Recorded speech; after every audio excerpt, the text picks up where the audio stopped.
भारतामध्ये सापांचं एक वेगळंच सुंदर जग आहे, पण ते तितकंच रहस्यमयी आणि कधीकधी धोकादायक सुद्धा आहे. आज आपण भारतातील काही सर्वात धोकादायक सापांबद्दल जाणून घेणार आहोत आणि त्याहूनही महत्त्वाचं म्हणजे त्यांच्यापासून सुरक्षित कसं राहायचं हेही शिकणार आहोत. चला तर मग सुरू करूया.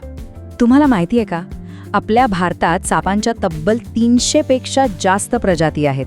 हो, 300 पेक्षा जास्त. हा आकडा ऐकून थोडा आश्चर्य वाटला असेल नाही का? पण थांबा, घाबरून जाण्याचं काहीच कारण नाही. कारण या 300 पेक्षा जास्त प्रजातींपैकी खरं तर फक्त 4 साप असे आहेत जे आपल्यासाठी म्हणजे मानवी आरोग्यासाठी सगळ्यात जास्त धोकादायक मानले जातात. भारतात जेवढे गंभीर सर्पदंश होतात त्यापैकी बहुतेक घटनांमागे हेच 4 साप असतात. आणि म्हणूनच त्यांना एक खास नाव दिलं गेलंय, द बिग 4. हे ते 4 विषारी साप आहेत ज्यांच्या दंशानंतर ताबडतोब वैद्यकीय मदतीची गरज लागते. चला आता आपण एका एका करून या चौघांची ओळख करून घेऊया. सुरुवातीला आपण अशा 2 सापांबद्दल बोलूया ज्यांचं विष न्यूरोटॉक्सिक आहे. आता न्यूरोटॉक्सिक म्हणजे काय? तर असं विष जे सरळ आपल्या नर्वस सिस्टीमवर म्हणजेच मज्जासंस्थेवर हल्ला करतं, ज्यामुळे श्वास घेण्याची प्रक्रियाच थांबू शकते. आणि हे 2 साप आहेत आपला नाग आणि मण्यार. बिग 4 मधला पहिला आणि कदाचित सगळ्यांच्या ओळखीचा साप भारतीय नाग, ज्याला आपण इंडियन कोब्रा म्हणतो. नागाला ओळखणं तसं सोपं आहे. त्याची सगळ्यात मोठी ओळख म्हणजे त्याचा फणा, ज्यावर अनेकदा चष्म्यासारखं एक चिन्ह दिसतं. तो तपकिरी, काळा किंवा पिवळसर रंगात आढळतो आणि तो बहुतेकदा शेतात, गावांमध्ये घरांच्या आजूबाजूला दिसतो. एक गोष्ट लक्षात ठेवायची, याचं विष थेट आपल्या मज्जासंस्थेवर परिणाम करतं, ज्यामुळे श्वास घेणं अवघड होऊ शकतं. आता आपला दुसरा साप आहे मण्यार म्हणजेच कॉमन क्रेट. हा दिसायला अगदी शांत वाटतो, पण दिसण्यावर जाऊ नका, हा खूपच धोकादायक असतो. मण्यारचं शरीर चमकदार काळं असतं आणि त्यावर बारीक पांढरे पट्टे असतात. तो रात्रीच्या वेळी जास्त सक्रिय असतो आणि अनेकदा घरांमध्येही शिरतो. आणि सगळ्यात धोकादायक गोष्ट काय माहितीये? त्याचा दंश. तो सहजासहजी जाणवत नाही, वेदना होत नाहीत, पण त्याचं विष नागाच्या विषापेक्षाही कित्येक पटीने जास्त प्रभावी असू शकतं. आता इथे विषाचे 2 मुख्य प्रकार पटकन समजून घेऊया. एक आहे न्यूरोटॉक्सिक, जे आपण पाहिलं ते नसांवर आणि श्वासावर परिणाम करतं, ज्यामुळे पॅरालिसिस होऊ शकतो. आणि दुसरं आहे हिमोटॉक्सिक. हे विष रक्तात मिसळतं, शरीरातल्या पेशींना नष्ट करतं, ज्यामुळे सूज येते, रक्तस्राव होतो आणि किडनी निकामी होण्याचाही धोका असतो. आणि ह्याच हिमोटॉक्सिक विषासाठी ओळखले जातात बिग 4 मधले आपले पुढचे 2 साप, जे वायपर प्रजातीचे आहेत. तर तिसरा साप आहे घोणस म्हणजेच रसेल्स वायपर.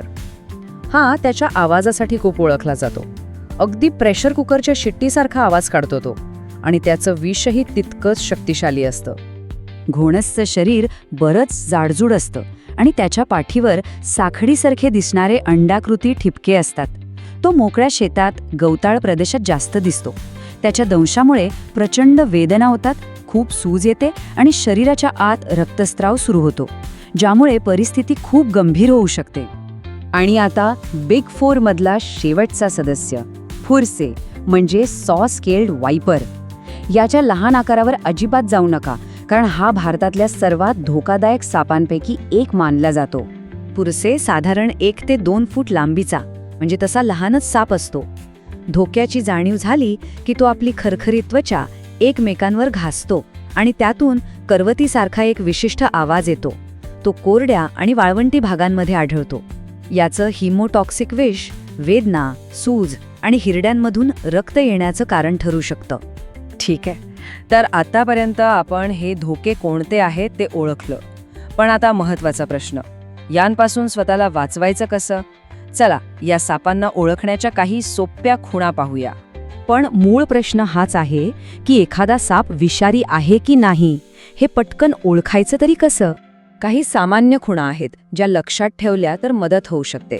जसं की वायपर जातीच्या सापांचं डोकं त्रिकोणी आकाराचं असतं, नागाचा तर तो प्रसिद्ध फणा असतोच, आणि मण्यारच्या अंगावर ते चमकदार काळे पांढरे पट्टे असतात. पण एक गोष्ट डोक्यात अगदी पक्की ठेवा, फक्त दिसण्यावर किंवा खुणांवर कधीही अवलंबून राहू नका. कोणताही अनोळखी साप चावल्यास त्याला गंभीरच माना आणि त्यावर त्वरित उपाययोजना करा, कारण आपली सुरक्षितता सगळ्यात महत्त्वाची आहे. आणि आता येतोय सगळ्यात महत्त्वाचा भाग, सर्पदंश झाल्यास काय करायला हवं.